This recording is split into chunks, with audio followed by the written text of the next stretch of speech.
Macro എക്കണോമിക്സിൽ നമ്മളിന്ന് discuss ചെയ്യുന്നത് superiority of Keynes theory of employment. എസ്സേക്ക് വരാറുണ്ട് കെയ്നീഷ്യൻ തിയറി ഓഫ് എംപ്ലോയ്മെൻറ്റിൻ്റെ സുപ്പീരിയോറിറ്റി. അപ്പോൾ ആദ്യം Keynesian theory of employment explain ചെയ്ത ശേഷം ഇതിലെ പോയിൻറ്റ്സ് എക്സ്പ്ലെയിൻ ചെയ്യണം. 8 പോയിൻറ്റ്സ് ആണ് ഇതിലുള്ളത്. Superiority of Keynes theory of employment. അപ്പോൾ എസ്സേക്ക് ചോദിക്കുന്ന ക്വസ്റ്റ്യനാണ്. അപ്പോൾ കെയ്നീഷ്യൻ തിയറി ഓഫ് എംപ്ലോയ്മെൻറ്റ് എഴുതിയ ശേഷം ഈ 8 പോയിൻ്റ് വെച്ച് എക്സ്പ്ലെയിൻ ചെയ്യണം. Superiority of a Keynes theory of employment.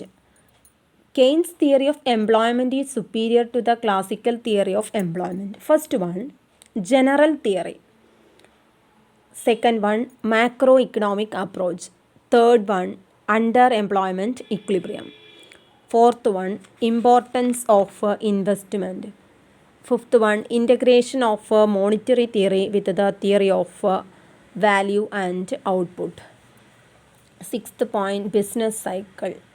Seventh point, demand side economics. Eighth point, new economic tools. അപ്പോൾ അതിലെ ഫസ്റ്റ് 4 പോയിൻറ്റ്സ് നമുക്കിന്ന് ഡിസ്കസ് ചെയ്യാം. Superiority of Keynes theory of employment. First one, general theory. Keynes theory of employment is general theory. നമ്മൾ നേരത്തെ പറഞ്ഞാണ് അല്ലേ, കഴിഞ്ഞ ക്ലാസ്സിൽ പറഞ്ഞാണ് കെയ്ൻസ് തിയറി ഓഫ് എംപ്ലോയ്മെൻറ്റ് എന്ന് പറയുന്നത് എന്താണ്, ജനറൽ തിയറിയാണ് അല്ലേ. Because of its applicability to all levels of employment. എല്ലാ ലെവൽസ് ഓഫ് എംപ്ലോയ്മെൻറ്റിലും കെയ്ൻസ് തിയറി ആപ്ലിക്കബിൾ ആണ്. അതായത് ഫുൾ എംപ്ലോയ്മെൻറ്റ് മുതൽ അൺഎംപ്ലോയ്മെൻറ്റ് വരെയുള്ള എല്ലാ സ്റ്റേജിലും, from full employment to wide spread unemployment, എല്ലാ റേഞ്ചസിലും കെയ്ൻസ് തിയറി ആപ്ലിക്കബിൾ ആണ്. The classical theory on the other hand was a special theory applicable exclusively to full employment. Full എംപ്ലോയ്മെൻറ്റിൽ സിറ്റുവേഷനിൽ മാത്രമേ അവിടെ ക്ലാസിക്കൽ തിയറി ആപ്ലിക്കബിൾ ആകുള്ളൂ. അപ്പോൾ കെയ്ൻസ് തിയറി ഓഫ് എംപ്ലോയ്മെൻറ്റ് എന്ന് പറയുന്നത് ജനറൽ തിയറിയാണ്. പക്ഷേ ക്ലാസിക്കൽ തിയറി എന്ന് പറയുന്നത് exclusively applicable to full employment. Second one, macro economic approach. Keynes theory of employment relates to changes in employment and output in the economic system as a whole. എംപ്ലോയ്മെൻറ്റിലും ഔട്ട്പുട്ടിലും economic സിസ്റ്റത്തിൽ changes വരും അല്ലേ, അതാണ് Keynes theory of employment relate ചെയ്തിട്ടുള്ളത്. Keynes theory of employment relates to ഏതൊക്കെയാണ്, changes in employment and output in the economic system as a whole. The classical theory was concern primarily with the functioning of individual business firms and individual industry. പക്ഷേ classical theory പ്രധാനമായിട്ടും concern ചെയ്തിട്ടുള്ളത് individual business ഫേംസിൻ്റെ ഫങ്ഷനിങ്ങും അതുപോലെ തന്നെ individual ഇൻഡസ്ട്രീസിൻ്റെ ഫങ്ഷനിങ്ങുമാണ് classical economist focus ചെയ്തിട്ടുള്ളത്. അതാണ് മാക്രോ എക്കണോമിക് അപ്രോച്ച് എന്ന് നമ്മൾ പറഞ്ഞത്. ആരാണ് മാക്രോ എക്കണോമിക് അപ്രോച്ച് ഫോളോ ചെയ്തത്, Keynes. Classical economist micro economic അപ്രോച്ചാണ്, അതാണ് നമ്മളിതിൽ ഡിസ്കസ് ചെയ്തത്. Then third point, under employment equilibrium. The classical theory of employment was based on the assumption of full employment. Classical theory of എന്താണ്, classical തിയറിൻ്റെ assumption എന്താണ്, full employment. അത് ആര് reject ചെയ്തു, കെയ്ൻസ് റിജക്റ്റ് ചെയ്തു. Keynes rejected it.